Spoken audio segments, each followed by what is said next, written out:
بسم اللہ الرحمن الرحیم۔ سن سکو تو سنو میں خوش آمدید۔ ناول ہے جو رکے تو کوہ گرا تھے ہم، قسط نمبر 59 کے ساتھ آپ کی خدمت میں حاضر ہیں۔ آپ اب آئے ہو صاحب، فقیر تو کئی سالوں سے کٹیا جمائے یہاں بیٹھا ہے۔ فقیر کا ادراک منتظر تھا اور اس کی حسیات گواہی دے رہی تھی کہ آپ کبھی تو آؤ گے۔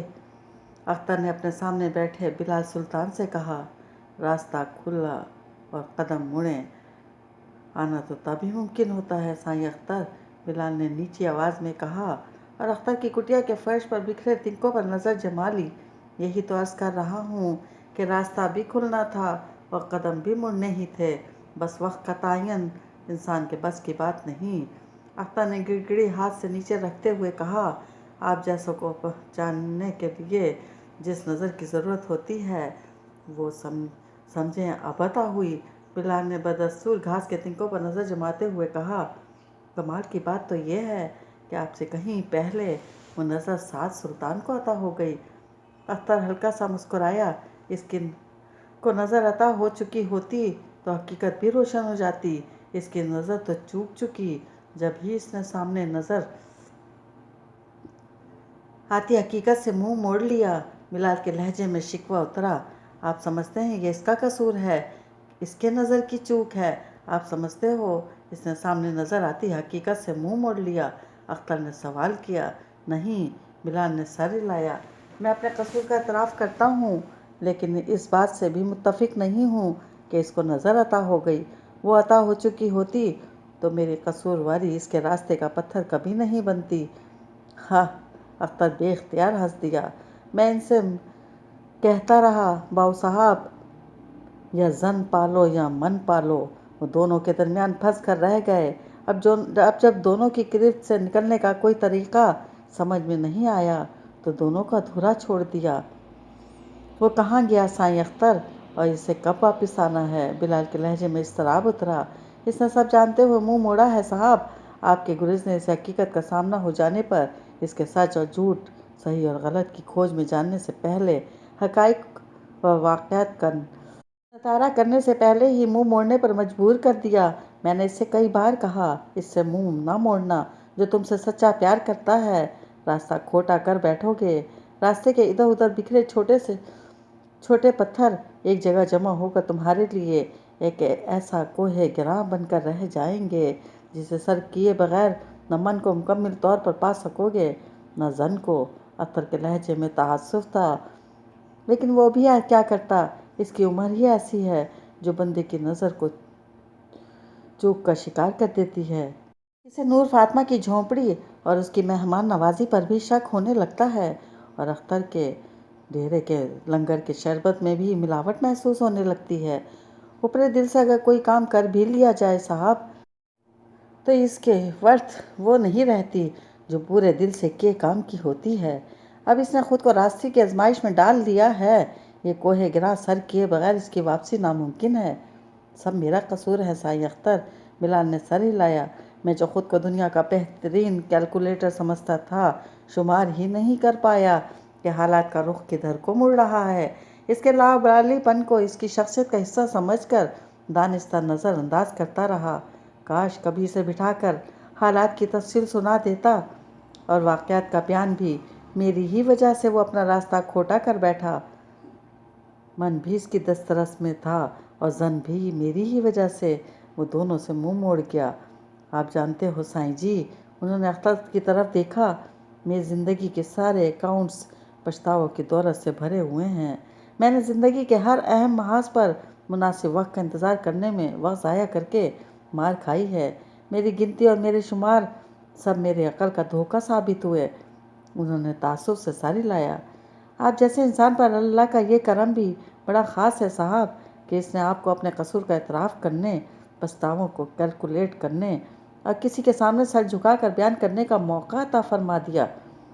اب جائیے، اپنی ساری الفاظ کو درست کرنے میں کچھ وقت صرف کیجیے۔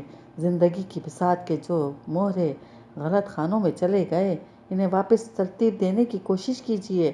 فقیر کو یقین ہے کہ بگاڑ ہے تو صحیح، مگر اتنا نہیں جتنا آپ سمجھ بیٹھے ہیں۔ بس ایک دوست، ایک دست مسیحا پھیرنے کی دیر ہے، بہت سی اغلاط درست ہو جائیں گے، کیونکہ آپ کی نیت میں کھوٹ تھا نہ من میں جھوٹ۔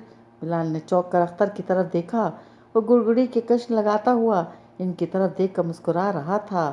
اس کی نظریں انہیں یہ یقین دلا رہی تھی کہ جو کچھ اس نے کہا وہ سچ تھا۔ آج موسم کی صورتحال اس لحاظ سے بھی زیادہ عجیب ہے، تو وون نے سر جھٹکتے ہوئے کہا، برف گرتی ہے، گرنا بند ہوتی ہے، اور سورج اپنی روشنی بکھیرنے کی کوشش میں مصروف ہو جاتا ہے۔ بادل اور آسمان سے گرتی برف اتنا زور لگا کر پھر سے میدان میں آتی ہے اور نظر کو دھوکہ دینے میں خاصی حد تک کامیاب ہو جاتی ہے۔ میں تو آگے نہیں جاؤں گا، یہیں بیٹھ کر لفٹ کا انتظار کروں گا۔ لفٹ آتی ہے تو واپس چلتے ہیں۔ مجھے لگتا ہے تم مجھے سکیئنگ کرنے کے بجائے آتش دان کے پاس بٹھا کر دنیا بھر کی گپ بازی میں مصروف رکھنا چاہتے ہو۔ سعد نے اپنا ہیلمٹ درست کر کے سامنے دیکھتے ہوئے کہا، دیکھو میں یہاں سکیئنگ کرنے آیا ہوں، برائے مہربانی مجھے وہ بھی کر لینے دو۔ اسے سامنے تا حد نظر سفید برف نظر آ رہی تھی۔ اب تک وہ سکیئنگ کے شوق میں اتنا طاق تو ہو ہی چکا تھا کہ اس اونچائی کے پورے راستے پر پھسلتا اس کی آخری حد دیکھ کر واپس آ سکے۔ نہیں، اس غیر یقینی موسم میں تو ہرگز نہیں۔ یہ ایک ایسا دن ہے جس کے بارے میں پیشین گوئی بھی نہیں کی جا سکتی۔ اب کیا صورتحال ہو، وونزادے نے انکار میں سر ہلاتے ہوئے کہا، آتش دان کے پاس بیٹھ کر پروٹین سے بھرپور غذا کھاتے تم چند دن میں بوڑھے ہو چکے ہو۔ وون، اس دن تو تم ایسے نہیں تھے جب میں پہلی بار تم سے ملا تھا۔ سعد نے اپنی اسکی اسٹکس پر وزن ڈالتے ہوئے کہا، چلو پھر بوڑھے انسان، تم یہیں بیٹھ کر میرا انتظار کرو، میں ابھی آیا۔ اس نے اسٹکس پر دباؤ ڈال کر آگے پھسلتے ہوئے کہا، سعد بات سنو، صرف میں ہی نہیں تم بھی آگے نہیں جا رہے۔ وون بلند آواز میں بولا، مگر اس کی بلند آواز اس کی سمت پھیلی خاموشی سے ٹکرا کر واپس اسی تک آ گئی تھی۔ اس کا مخاطب آگے آگے پھسلتا اس کی نظر سے کہیں فاصلے پر جا چکا تھا۔ سعد، سورج کی کرن ایک بار پھر نمودار ہونے کی کوشش کر رہی ہے، واپس آ جاؤ۔ تمہاری نظر ابھی اتنی پختہ نہیں ہوئی کہ برف پر پڑتی سورج کی کرن کے زاویے کو جانچ سکو۔ وون بے قراری سے اٹھ کر آگے بڑھا تھا، مگر اس کی آواز اس کے دوست کے کان تک پہنچ نہیں پائی۔ وہ بے بسی سے وہاں کھڑا اسے آگے جاتا دیکھتا رہا۔ اس کے دیکھتے دیکھتے سورج کی کرن نے ایک بار پھر بادلوں سے مات کھائی اور برف کے گرتے گالوں کے پیچھے چھپ گئی۔ اس وقت کسی ہزارویں حصے میں اس کے سامنے دیکھنے کی کوشش میں سکڑی آنکھوں نے سعد کے وجود کو کئی فٹ اوپر اچھل کر کہیں دور گرتے دیکھا تھا۔ وہ بے قراری سے آگے پھسلتا سعد کے قریب چلا گیا تھا۔ اس کے پاکستانی دوست کا وجود نظر کے دھوکے کا شکار ہو کر برف کے پہاڑ پر ساکت پڑا تھا۔ کائنات میں ہر طرف موت کی سی خاموشی چھا گئی تھی اور برف کے گالے سک سک کرتی تیزی سے سعد کے بے حس و حرکت پڑے وجود کو ڈھانپ رہے تھے۔ صبح سے سرما کی پہلی بارش کی کنمن جاری تھی۔ ختیجہ نے آتش دان میں نصب گیس ہیٹر کی نوب گھما کر اپنی سماعت اس میں اٹھنے والی آواز کی طرف لگائی۔ ہیٹر کی گیس نکلنے کی سرسراتی آواز آ رہی تھی۔ شکر ہے ابھی گیس بند نہیں ہوئی۔ انہوں نے ہیٹر کی نوب گھما کر بند کی اور دیا سلائی جلا کر دوبارہ گیس آن کر کے ہیٹر جلا دیا۔